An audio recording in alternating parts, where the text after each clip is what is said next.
Halo semuanya, baik perkenalkan aku Krisna. Jadi aku adalah mahasiswa sastra Jepang Universitas Udayana. Baik, pada kesempatan video kali ini saya akan menjelaskan mengenai apa itu AI. Nah, jadi setiap hari itu kita tanpa sadar ya kalau kita itu sudah hidup tuh berdampingan dengan AI.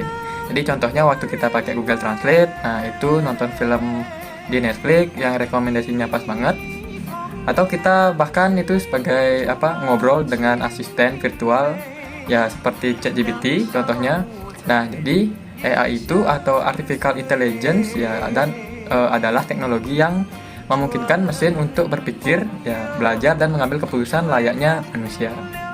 Jadi tujuannya itu supaya komputer bisa membantu pekerjaan manusia secara otomatis dan lebih efisien.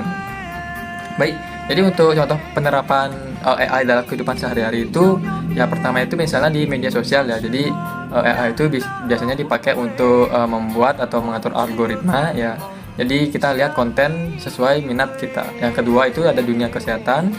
Ya, jadi AI ini dia bisa membantu dokter dan ya, mendiagnosis penyakit dan hasil röntgen atau data medis. Nah, yang ketiga itu ada di dunia pendidikan.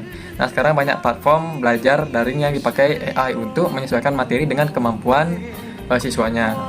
Dan yang keempat itu di industri kreatif ya. Jadi AI itu bisa bantu banget bikin musik, gambar, nah bahkan merangkum naskah seperti yang saya gunakan seperti ini.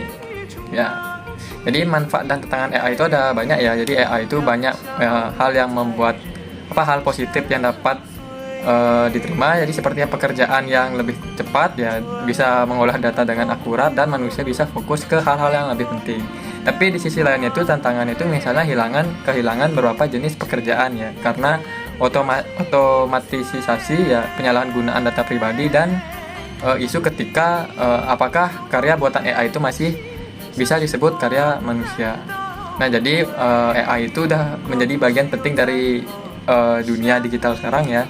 Karena dengan adanya AI itu juga kita hidupnya itu sangat mudah ya. Misalnya kalau kita perlu apa-apa, kita bisa pakai AI.